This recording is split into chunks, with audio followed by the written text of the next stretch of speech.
ಈಗಾಗಲೇ ಬೆಂಗಳೂರು ಹಾಲು ಒಕ್ಕೂಟದ ಅಧ್ಯಕ್ಷರ ಚುನಾವಣೆ ನಡೀತು. ಈ ಚುನಾವಣೆಯಲ್ಲಿ ಭಾಗವಹಿಸಿದಂತ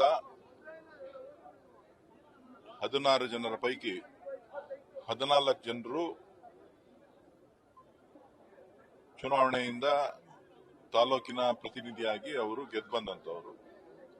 ಅದರ ಜೊತೆಗೆ ಇಬ್ಬರು ಸರ್ಕಾರ ನೇಮಕ ಮಾಡಿರ್ತಕ್ಕಂಥವ್ರು, ಒಬ್ರು ನಾಮನಿರ್ದೇಶಕರು, ಸರ್ಕಾರದ ಎಲ್ಲರೂ ಕೂಡ ಚುನಾವಣಾ ಪ್ರಕ್ರಿಯೆಯಲ್ಲಿ ಭಾಗವಹಿಸಿದ್ರು. ಅಧ್ಯಕ್ಷರು ಮತ್ತು ಉಪಾಧ್ಯಕ್ಷರ ನಡೆದಂತಹ ಈ ಒಂದು ಚುನಾವಣೆಯಲ್ಲಿ ಸರ್ವಸಮ್ಮತವಾಗಿ ನನ್ನನ್ನ ಮತ್ತು ಕುದೂರು ಕ್ಷೇತ್ರದಿಂದ, ಮಾಗಡಿ ತಾಲೂಕಿನ ಕುದೂರು ಕ್ಷೇತ್ರದಿಂದ ಆಯ್ಕೆಯಾದಂತ ರಾಜಣ್ಣ ಅವರನ್ನ ಉಪಾಧ್ಯಕ್ಷರಾಗಿ ಅವಿರೋಧವಾಗಿ ಎಲ್ಲ 14 ಜನ ನಿರ್ದೇಶಕರುಗಳು ಯಾರ್ಯಾರು ಗೆದ್ದಿದ್ದಾರೆ ಅವರೆಲ್ಲರೂ ಸೇರಿ ಅವಿರೋಧವಾಗಿ ಆಯ್ಕೆ ಮಾಡಿದ್ದಾರೆ. ಅದರ ಜೊತೆಯಲ್ಲಿ ನಮ್ಮ ಪಕ್ಷದ ವರಿಷ್ಠ ನಾಯಕರುಗಳಂತ ಉಪಮುಖ್ಯಮಂತ್ರಿಗಳಂತ ಸಹೋದರರಾದ ಡಿ.ಕೆ. ಶಿವಕುಮಾರ್ ಅವರು, ಮಾನ್ಯ ರಾಮನಗರ ಜಿಲ್ಲೆಯ ಉಸ್ತುವಾರಿ ಸಚಿವರಾದಂತಹ ರಾಮಲಿಂಗ ರೆಡ್ಡಿ ಅವರು, ಬೆಂಗಳೂರು ಗ್ರಾಮಾಂತರ ಜಿಲ್ಲೆಯ ಉಸ್ತುವಾರಿ ಸಚಿವರಾದಂತಹ ಕೆ.ಎಚ್. ಮುನಿಯಪ್ಪನವರು, ಶಾಸಕರಂತ ಬಾಲಕೃಷ್ಣರವರು, ಯೋಗೇಶ್ವರವರು, ಇಕ್ಬಾಲ್ ಹುಸೇನ್ ರವರು ಮತ್ತು ಅನೇಕ ಶಾಸಕರಂತ ಶಿವಣ್ಣವರು, ಶರತ್ ಬಚ್ಚೇಗೌಡರು ಮತ್ತು ಕೃಷ್ಣ ಬೈರೇಗೌಡರು, ಇನ್ನುಳಿದಂತ ಎಲ್ಲ ಆ ಭಾಗದಿಂದ ಯಾರ್ಯಾರು ಶಾಸಕರುಗಳಾಗಿ ಆಯ್ಕೆಯಾಗಿದ್ದಾರೆ ಅವರೆಲ್ಲರ ಸರ್ವಸಮ್ಮತದ ತೀರ್ಮಾನದಂತೆ ಇವತ್ತು ನನ್ನನ್ನ ಅಧ್ಯಕ್ಷರನ್ನಾಗಿ ಆಗಬೇಕು ಅಂತೇಳಿ ಒಕ್ಕಲಿಗರ ತೀರ್ಮಾನದಂತೆ ಇವತ್ತು ನನ್ನನ್ನ ಆಯ್ಕೆ ಮಾಡಿದ್ದಾರೆ. ಎಲ್ರಿಗೂ ಕೂಡ ವೈಯಕ್ತಿಕವಾಗಿ ಅವರೆಲ್ಲರಿಗೂ ಕೂಡ ನಾನು ಧನ್ಯವಾದಗಳನ್ನ ಅರ್ಪಿಸಲಿಕ್ಕೆ ನಾನು ಬಯಸ್ತೇನೆ. ಇವತ್ತು ಏನು ಚುನಾವಣೆ ನಡೀತು, ಈ ಚುನಾವಣೆಯಲ್ಲಿ ಬಹುತೇಕ ರಾಜಕೀಯ ಪಕ್ಷಗಳ ಹಿನ್ನೆಲೆ ಇದ್ರೂ ಕೂಡ ಈ ಸಹಕಾರ ಸಂಸ್ಥೆ ಉಳಿಬೇಕು. ಸುಮಾರು 65 ವರ್ಷಗಳ ಇತಿಹಾಸ ಇರತಕ್ಕಂತ ಈ ಒಂದು ಸಂಸ್ಥೆ ಬೆಂಗಳೂರು ಹಾಲು ಒಕ್ಕೂಟ, ಇದರ ಜವಾಬ್ದಾರಿಯನ್ನ ಹೊರಬೇಕು ಅಂತೇಳಿ ಎಲ್ಲ ನಾಯಕರು, ನಿರ್ದೇಶಕರುಗಳು ತೀರ್ಮಾನ ಮಾಡಿ ಜವಾಬ್ದಾರಿಯನ್ನ ಕೊಟ್ಟಿದ್ದಾರೆ. ವಿಶೇಷವಾಗಿ ಈ ಒಕ್ಕೂಟದ ಎಲ್ಲ ರೈತ ಬಾಂಧವರು, ಹಾಲು ಉತ್ಪಾದಕರು ಬಹಳಷ್ಟು ನಿರೀಕ್ಷೆಯನ್ನ ಇಟ್ಟು ನಮ್ಮ ಅಭ್ಯರ್ಥಿಗಳನ್ನ ಗೆಲ್ಸ್ಕೊಟ್ಟಿದ್ದಾರೆ.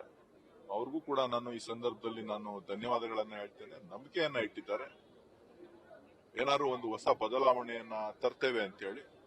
ಖಂಡಿತ ಏನು ಹಾಲು ಉತ್ಪಾದಕರಿದ್ದಾರೆ, ನಿರ್ದೇಶಕರುಗಳಿದ್ದಾರೆ, ಎಲ್ಲರ ಸಹಕಾರವನ್ನ ಪಡೆದು, ಒಕ್ಕೂಟದ ಎಲ್ಲ ಕಾರ್ಮಿಕರ ಸಹಕಾರವನ್ನ ಪಡೆದು ಖಂಡಿತ ಈ ಬೆಂಗಳೂರು ಹಾಲು ಒಕ್ಕೂಟಕ್ಕೆ ನ್ಯಾಯವನ್ನ ಒದಗಿಸ್ತಕ್ಕಂತ, ರೈತರಿಗೆ ಹೊಸ ಏನು ಆಲೋಚನೆಗಳನ್ನ ಇಟ್ಕೊಂಡಿದ್ದಾರೆ, ಕನಸನ್ನ ಇಟ್ಕೊಂಡಿದ್ದಾರೆ, ಅದನ್ನ ಆದಷ್ಟು ಪ್ರಾಮಾಣಿಕವಾಗಿ ಶಕ್ತಿ ಮೀರಿ ಕೆಲಸ ಮಾಡ್ತೇನೆ ಅಂತಕ್ಕಂಥ ಮಾತನ್ನ ಈ ಸಂದರ್ಭದಲ್ಲಿ ನಾನು ಹೇಳಲಿಕ್ಕೆ ಬಯಸ್ತೇನೆ. ಈಗ ಕನಕಪುರದಲ್ಲಿ ಇತ್ತೀಚೆಗಷ್ಟೇ ಒಂದು ಪರಿಸರ ಸ್ನೇಹಿ ಹಾಲ್ ಪ್ಯಾಕೆಟ್ಗಳನ್ನ ಕೂಡ ಪರಿಚಯ ಮಾಡಿದ್ರು. ಅದನ್ನ ಬೊಮ್ಮಲ್ಗೂ ವಿಸ್ತರಣೆ ಮಾಡೋ, ಅಂದ್ರೆ ಬೆಂಗಳೂರಿಗೂ ವಿಸ್ತರಣೆ ಮಾಡೋ ಪ್ಲಾನ್ ಏನಾದ್ರು ಇದೆ? ಖಂಡಿತ ಏನು ಪರಿಸರ ಸ್ನೇಹಿ ಹಾಲಿನ ಪ್ಯಾಕೆಟ್ ಅನ್ನ ನಾವು ಇವತ್ತು ಮಾರುಕಟ್ಟೆಗೆ ಕೊಡಬೇಕು ಅಂತ ಹೇಳಿದೀವಿ. ಅದನ್ನ ಇಡೀ ಬೆಂಗಳೂರಿಗೆ ಅಲ್ಲ, ಕರ್ನಾಟಕಕ್ಕೂ ಕೂಡ ವಿಸ್ತರಣೆ ಮಾಡುವಂತ ಚಿಂತನೆಯಲ್ಲಿದ್ದೇವೆ. ಪ್ರಾಯೋಗಿಕವಾಗಿ ಒಂದು ಪಂಚಾಯತಿನಲ್ಲಿ ನಾವು ಅದನ್ನ ವಿಸ್ತರಣೆ ಮಾಡಿದ್ದೇವೆ. ಬಹುಶಃ ಮುಂದಿನ ಆಡಳಿತ ಮಂಡಳಿನಲ್ಲಿ ಅದರ ಬಗ್ಗೆ ವಿಸ್ತೃತವಾಗಿ ಚರ್ಚೆ ಮಾಡಿ, ಸಾಧಕ ಬಾಧಕಗಳನ್ನ ಚರ್ಚೆ ಮಾಡಿ, ಪರಿಸರ ಸ್ನೇಹಿ ಹಾಲಿನ ಪ್ಯಾಕೆಟ್ಗಳನ್ನ ಮಾರುಕಟ್ಟೆಗೆ ಕೊಡ್ತಕ್ಕಂಥದ್ದು, ಜೊತೆಗೆ ಮಾರುಕಟ್ಟೆಯನ್ನ ಹೆಚ್ಚಿಸ್ತಕ್ಕಂಥದ್ದು, ಉತ್ಪಾದಕರಿಗೆ ನ್ಯಾಯ ಒದಗಿಸ್ತಕ್ಕಂಥದ್ದು, ಇವೆಲ್ಲ ನಮ್ಮ ಮೇಲೆ ಜವಾಬ್ದಾರಿ ಇದೆ. ಖಂಡಿತ ಎಲ್ಲವನ್ನು ಕೂಡ ಹಂತವಾಗಿ ಮಾಡ್ತೇವೆ. ಈಗ ನೀವು ಹೇಳ್ದಂಗೆ ಸಾಕಷ್ಟು ನಿರೀಕ್ಷೆಗಳನ್ನ ಕೂಡ ಇಟ್ಕೊಂಡಿದ್ದಾರೆ. ಹೈನುಗಾರಿಕೆ ಮಾಡ್ತಾ ಇರೋರು ಕೂಡ ಒಂದಷ್ಟು ಬೆಂಬಲ ಬೆಲೆ ಸಿಗ್ಬೇಕು ಅಂತ ಒತ್ತಾಯಗಳನ್ನ ಮಾಡ್ತಾ ಇದ್ದಾರೆ ಪದೇ ಪದೇ. ನಿಮ್ದೇನಾದ್ರು ದೃಷ್ಟಿಕೋನ ಇದೆಯಾ? ನಾನು ಈಗಲೇ ಏನು ಹೇಳಲಿಕ್ಕೆ ಸಾಧ್ಯ ಇಲ್ಲ. ಒಟ್ಟಾರೆ ಆಡಳಿತ ಮಂಡಳಿಯ ಎಲ್ಲ ಸದಸ್ಯರುಗಳು ಸೇರಿ ಸಂಘದ ಆಗುಹೋಗುಗಳ ಬಗ್ಗೆ ಚರ್ಚೆ ಮಾಡಿ, ಸರ್ಕಾರದ ಜೊತೆ ಚರ್ಚೆ ಮಾಡಿ ಒಂದಷ್ಟು ಬದಲಾವಣೆಗಳನ್ನ ತರಬೇಕಾಗ್ತದೆ. ಸೊ ಆ ಒಂದು ನಿಟ್ಟಿನಲ್ಲಿ ಎಲ್ಲರ ಸಹಕಾರವನ್ನು ಕೋರ್ತೇನೆ. ವಿಶೇಷವಾಗಿ ನಿಮ್ಮ ಸಹಕಾರವನ್ನು ಕೂಡ ನಾನು ಕೋರ್ಲಿಕ್ಕೆ ಬಯಸ್ತೇನೆ. ನಿಮ್ಮ ಅಧ್ಯಕ್ಷಸ್ಥಾನದಿಂದ ರೈತರು ಸಾಕಷ್ಟು ಕುತೂಹಲ ಆಗಿರ್ತಾರೆ, ಡಿ ಕೆ ಸುರೇಶ್ ಬಂದಿದ್ದಾರೆ ಅಂತೇಳಿ. ಸೊ ರೈತರಿಗೆ ತಾವು ಹೇಳಕ್ ಇಷ್ಟಪಡ್ತೀನಿ ಅಂತ. ಖಂಡಿತ ರೈತರ ಬದುಕು ಹಾಲ್ನಲ್ಲಿದೆ, ಕ್ಷೀರ ಕ್ಷೇತ್ರದಲ್ಲಿದ್ದಾರೆ. ಅದನ್ನ ನಂಬಿದ್ದೀರಾ ನೀವು? ನೀವು ಇವತ್ತೇನು ಒಂದು ಹೊಸ ನಂಬಿಕೆಯನ್ನ ನನ್ನ ಮೇಲೆ, ನಮ್ಮ ಒಕ್ಕೂಟದ ಮೇಲೆ ಇಟ್ಟಿದ್ದೀರಾ. ಖಂಡಿತ ಅದಕ್ಕೆ ಬೇಕಾದಂತ ನ್ಯಾಯವನ್ನ, ಬದಲಾವಣೆಯನ್ನು ತರ್ತಕ್ಕಂತ ಪ್ರಯತ್ನವನ್ನ ಮಾಡ್ತಾರೆ. ನ್ಯೂಸ್ ಫಸ್ಟ್ ನಿರ್ಭೀತಿಯಿಂದ ನಿಮ್ಮ ಪರವಾಗಿ.